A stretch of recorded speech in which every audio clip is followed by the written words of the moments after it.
Hello and welcome to Volusia Magazine. I'm Amber Osman. In this week's episode, the Coastal Division begins the upgrades to the Smyrna Dunes Boardwalk. Local law enforcement is honored for their superior service, and the Ocean Center looks to build upon their busy spring with a packed summer events calendar. Those segments and more coming right up on Volusia Magazine. I hope you stay tuned.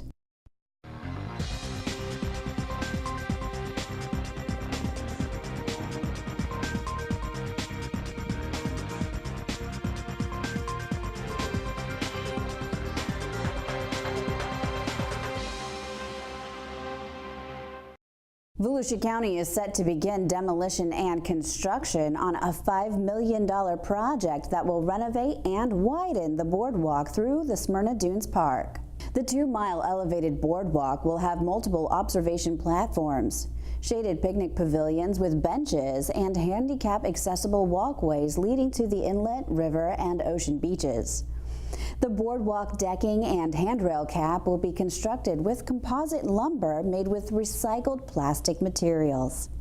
According to Jessica Winterer, the county's Coastal Division Director, boardwalk demolition and construction will take place in phases and the renovated boardwalk sections. Smyrna Dunes Park is very unique because we have over 2 miles of an elevated boardwalk in which you can experience the natural dune system, where we have gopher tortoises, we have southeastern beach mice, and we have plenty of interesting birds that come and migrate, as well as beautiful landscape scenes.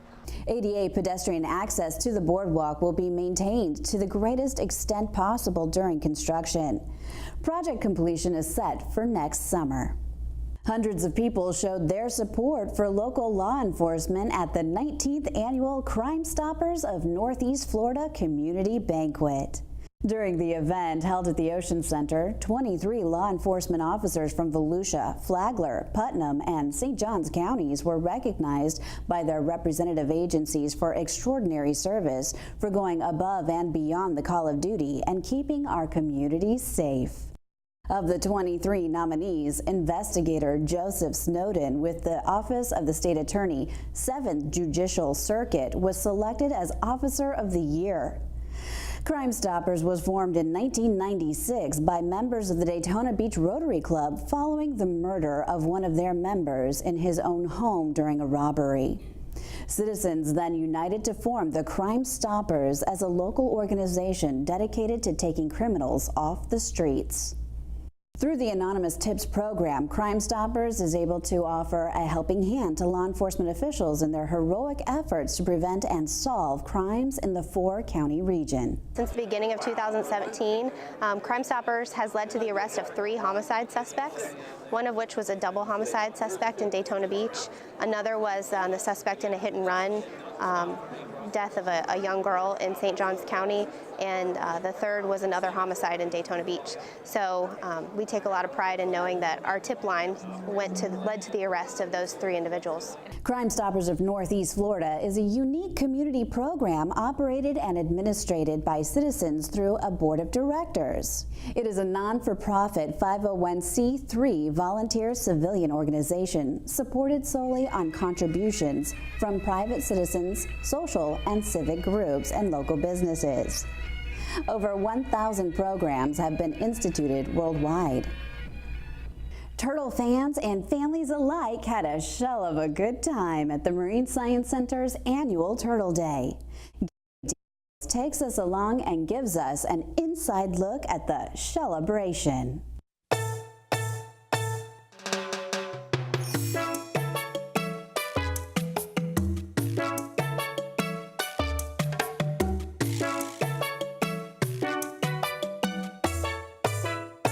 Today is Turtle Day. This is the biggest event of the year for the Marine Science Center, and this is our 15th annual Turtle Day. It's a day that we're free to the public. It's a chance for us to showcase the work that we do with the rehabilitation and hopefully release of sea turtles, but it's also a chance for people to see the other things that we have going on. We have a variety of exhibits and aquariums, a stingray touch pool. We also have another hospital. We have a separate bird hospital where we care for thousands thousands of injured and sick birds. So today is a chance for also environmental organizations throughout the region to also come and celebrate with us. So it's a great day for the public to come out, a great family event with food and music, a chance to really celebrate the work that's done here at the Marine Science Center. This is Kringle. We call him real name Chris Kringle. He's got a white chin like our Chris Kringle. The entire Turtle Day event is also punctuated with educational programming, so that we have opportunities for people to have reptile programs, to have programs about our birds of prey. We have 6 birds of prey at the Marine Science Center that are glove-trained raptors, so it allows the public to be up close and personal with these wonderful birds of prey. Makes him the great horned owl. These are just decorations. They're horns, feather tufts to make him a great horned owl. You know, whenever we host an event like this, we hope that people gain a greater appreciation for the marine environments that surround us right here in Volusia County. You know, we do have this incredible position of being right at, here at the Marine Science Center, right at one of the most phenomenal inlets on Florida's east coast. And the inlet, the marine environments that surround the inlet, and of course the ocean itself provide this really fabulous mosaic of marine environments. And the end result is we want people to love these areas, to appreciate them, and hopefully be better stewards of this beautiful place that we call Volusia County. This spacecraft has been on the Earth for more than 450 million years. One of the great things we're doing today is a sea turtle release. And so we have Journey, that is a loggerhead sea turtle, weighs about 83 pounds, that's going to be returned back to the wild. And it's an incredible story because Journey was found in New Smyrna Beach in this terrible situation. And it was, it had a hook, a long line fishing hook, stuck in its esophagus, and was trailing this heavy-duty monofilament line. The line got wrapped around a piling at a dock in New Smyrna, and the animal was in danger of drowning.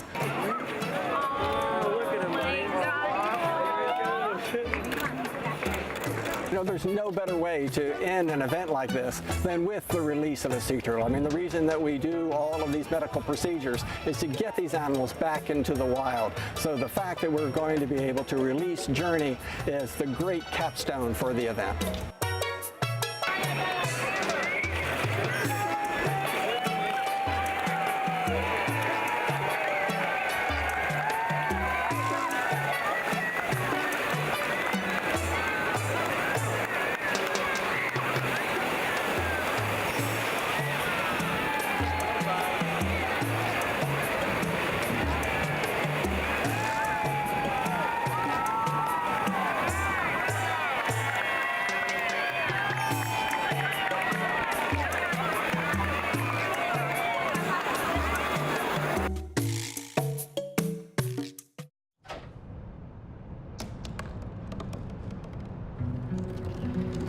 They said I couldn't dream.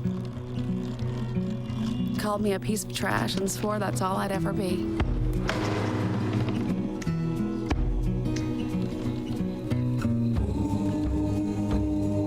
Said a bottle couldn't see the ocean.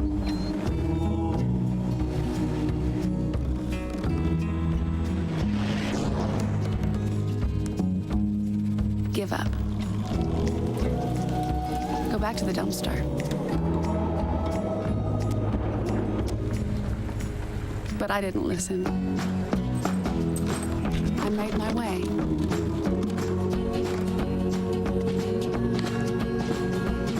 And now, I am what I've always wanted to be.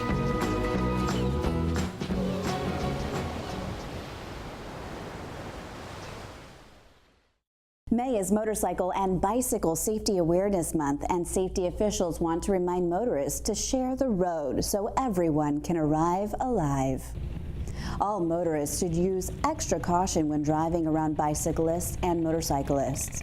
Motorcycle and moped drivers have the same rights and duties as drivers of motor vehicles.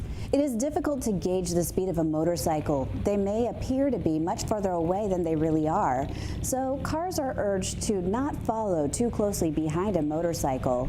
Never pass a motorcyclist with only a few feet of space. The force of the wind gust can cause the rider to lose control. When being passed by a motorcycle, maintain your lane position and do not increase your speed. When it comes to bicycle safety, it's the law that drivers must give bicyclists a minimum of 3 feet of clearance when driving alongside or passing them. When turning, yield to any bicyclist in the bike lane and make your turn behind the cyclist. The most common safety issue is not being seen. That's key for pedestrians to, especially at night, wear light-colored, bright-colored clothing and not be on cell phones and be distracted. Avoid using high-beam headlights when you see a bicyclist approaching, and before opening a car door, check for bicyclists who may be approaching from behind. Motorists have to always drive defensively. And again, they have to look out for bicyclists because people on bikes are narrower than cars. They're easier to miss, and at night especially, they're hard to see. For more information on safety on the roads, you can visit the Florida Highway Safety and Motor Vehicles website at flhsmv.gov. Spring is in the air, and so are graduation caps. The Ocean Center is playing host to area high schools' graduations in May. Students from high schools and colleges in Volusia and Flagler counties are walking the stage at the Convention Center, which has been the epicenter for graduations since it opened its doors in 1985. When you have out-of-town families coming into the area, they're staying in the hotels, they're also eating at the restaurants after graduation celebrations. Obviously, just the parking and the revenue from shopping in the area, so it definitely creates an economic impact. We're looking at about 6,000 attendees per graduation, so it's 11 high schools. According to Daniels, in addition to the graduations, it's been a busy spring as the Ocean Center also has hosted many public events, including the new Halo competition, which previously was hosted in Orlando. In June, the Ocean Center will once again host Passion Camp, which brings thousands of youth to the area along with the Florida Trucking Association's Truck Driving Championships.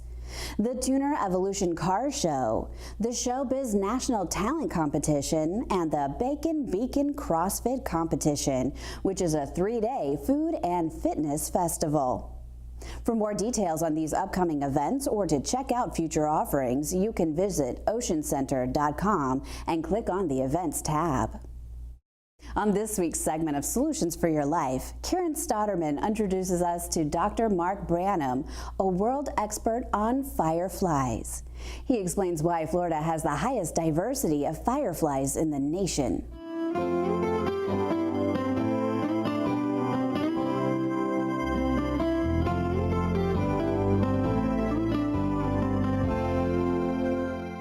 Hi, I'm Karen Stotterman for Solutions for Your Life, and we've got Dr. Mark Branham. Firefly numbers have actually dropped. The nation's leading expert on fireflies, and he's talking with us today about his latest research.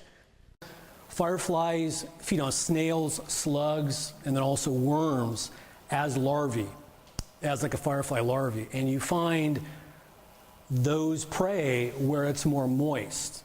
And so lots of parts of Florida have been getting drier and drier over the years, and I think that you're like not finding some of those same prey items in those areas anymore.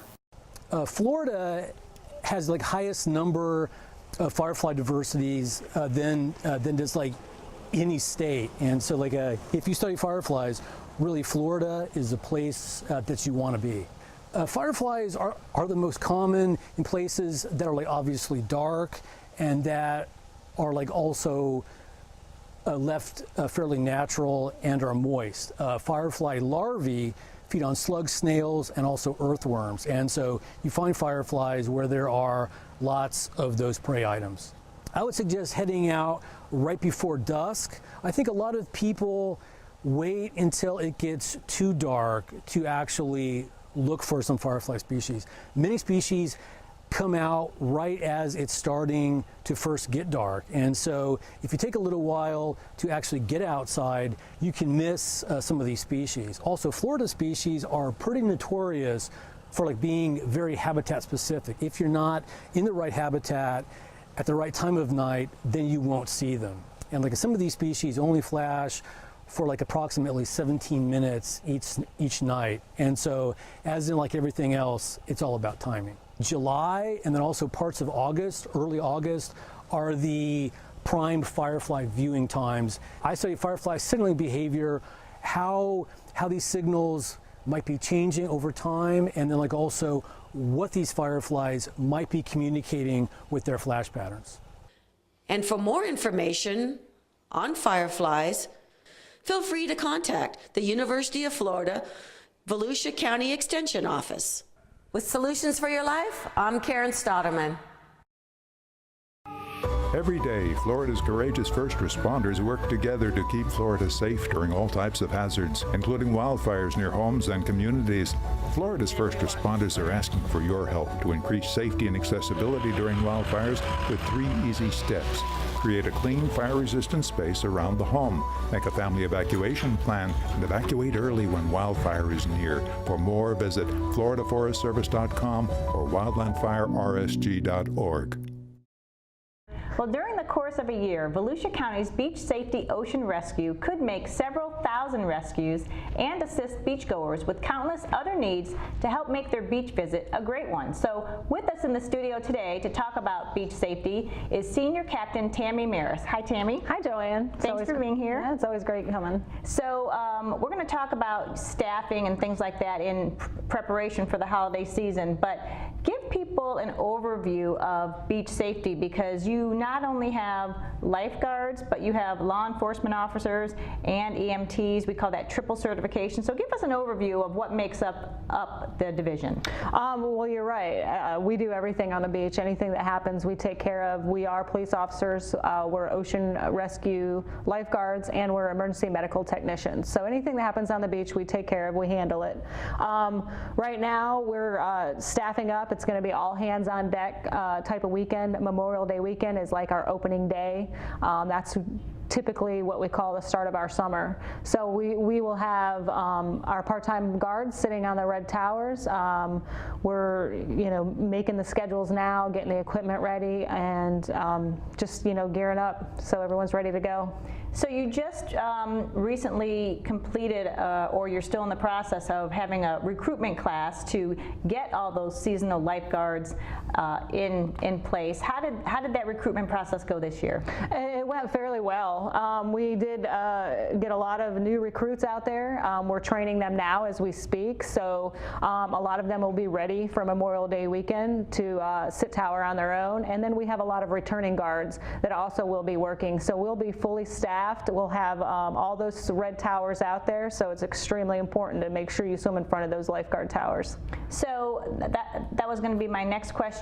When people come to the beach, some people are, they're regulars. They understand the ins and outs of beach safety, and some people may be on vacation, or maybe some people have small children and they don't come to the beach very often. So what's your best advice for people who are coming to the beach, whether they're seasoned beachgoers or not?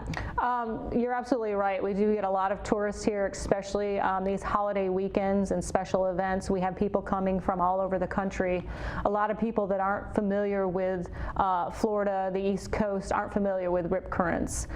So it's extremely important for people to realize that rip currents the ocean's not like swimming in a pool, right, or a lake. We do have these rip currents. They're big holes in the sandbar that can pull you into deeper water as the current is going out. So it's extremely important to make sure that you're always in the water if you have small children with your small child, and to swim in front of those lifeguard towers. A lot of times those lifeguards will know that you're in a rip current before you even realize it. And also they will let you know where to be to stay safe for the day.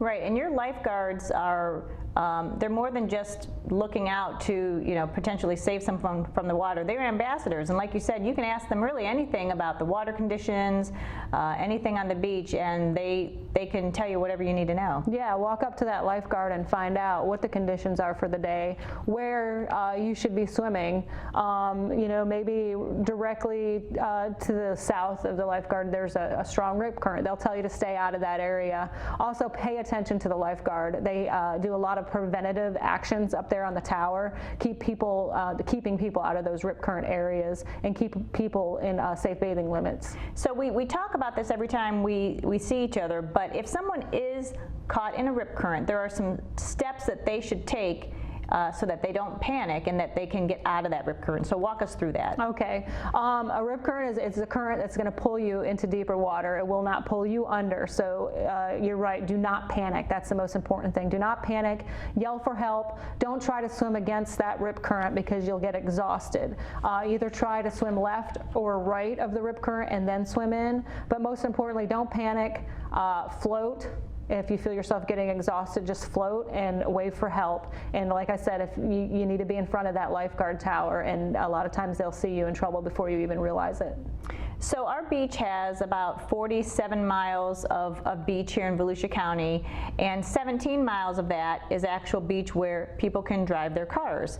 So give us a little bit of a background or definition on the different areas of the beach and what might appeal to some people with the driving part and maybe people with small children that might not want to go to an area with driving. Absolutely. If you have a small child, you can opt for many areas of our beach that are no driving. And we do have signs put out showing people those locations. And if you do decide to bring a small child to the beach, driving part of the beach, it's extremely important to always hold their hand whenever they're crossing that traffic lane. Like Memorial Day weekend, we will have record crowds. It'll be extremely crowded. It's there's a lot of stuff going on. So it's extremely important to keep that child in sight at all times and to always hold their hand whenever crossing the traffic lane. A lot of times I'll tell people when they come to the beach, set up all their belongings, tents, coolers, everything on the water side of the traffic lane, and that limits the children from wanting to go back and forth across the traffic lane. Right, because sometimes if you set up your stuff behind your car, then there's going to be that need to go back and forth to the car crossing the traffic lane, and you can avoid all that if you just go to the other side. But also, you know, children don't really understand the driving part, you know, of the beach. So they can lose their ball or their toy, and you know, a little child's instinct is just to run after that. So that's another reason why you might want to opt for the traffic-free zones on the beach, which again, there's more traffic-free than driving parts of the beach. And if you go to the beach website, there's a great map for both the north side of the beach and the south side of the beach, which shows all of the off-beach parking that's available for the beach. Yeah, absolutely. Take a look at those maps and really weigh out your options when coming to the beach. It's the public's playground, and these kids, that's their playground for the day, and they don't think about the cars driving back and forth in the traffic lane, so be very aware of that. So if people do choose to go to the traffic part of the beach, there are some traffic enforcement rules that are in place. Talk a little bit about that. Absolutely. When you come down to the beach, it's 10 miles an hour. That's radar enforced. We run radar. It's strictly enforced. You have to have your window down, your driver's side window down, and absolutely no texting or talking on your cell phone. And be very observant to the people walking back and forth across traffic lanes. A lot of people are looking at the water. They want to know what's going on in the water, and they don't pay attention. So it's extremely important. And like I said, we run radar on the beach, and 10 miles an hour is strictly enforced. And so there's also some other things that people should take into consideration when they come to the beach. Some other rules, I guess, that are in place just to make sure that everybody has a good time on the beach, because we share the beach not only with our our fellow citizens, but with all sorts of different wildlife. Yeah, absolutely. There's a lot of things to remember, but we want everyone to come and have a good time, but safety is our priority. When you come down to the beach, make sure that you don't sit or lie in between the vehicles. That's prohibited. Either set up your belongings in front or behind your vehicle, or most importantly, it's so much more convenient down by water's edge. And alcohol is prohibited in any type of container on the beach. It's not allowed at all. And we have a lot of other things. We have a conservation zone. When you come to the beach, there's certain areas you can park. Please pay attention to all the signs on the beach. They're there to keep people informed about what's going on and what they should be doing. So what are some other things that you want to remind beachgoers about so that they can just have a really enjoyable day at the beach? When you come down to the beach, we do have beach condition flags on every approach and as you walk down through the parks. Please pay attention to those flags. We have a yellow flag for moderate rip current conditions. A red flag means hazardous, but we do fly the purple also, and that usually means we have some man-o-war jellyfish washing up. So be aware of that. Like I said before, if you're sitting near that lifeguard, you can ask them what the problems are for the day, if there are any.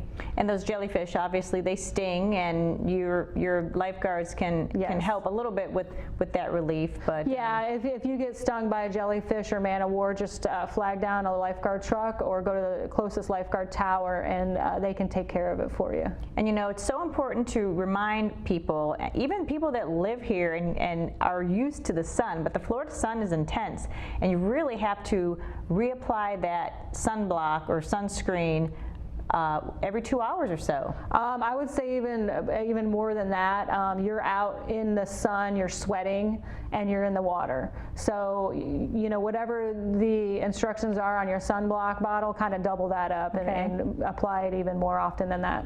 If anybody needs any more information, of course, at the beach, they can come see a lifeguard. Absolutely, and you can go to volusia.org beaches and look at all the rules and any more information that you might need when coming to the beach. But get there early for easy access and easy parking. And then you also have a Facebook page that people can follow for latest conditions and great pictures that you post of whether it's Volusia County beaches. All right. Well, Tammy Marris, Senior Captain with Volusia County Beach Safety Ocean Rescue, thanks so much for being here. Thank you. Amber, back to you. Thanks, Joanne, and thank you too for watching Volusia Magazine.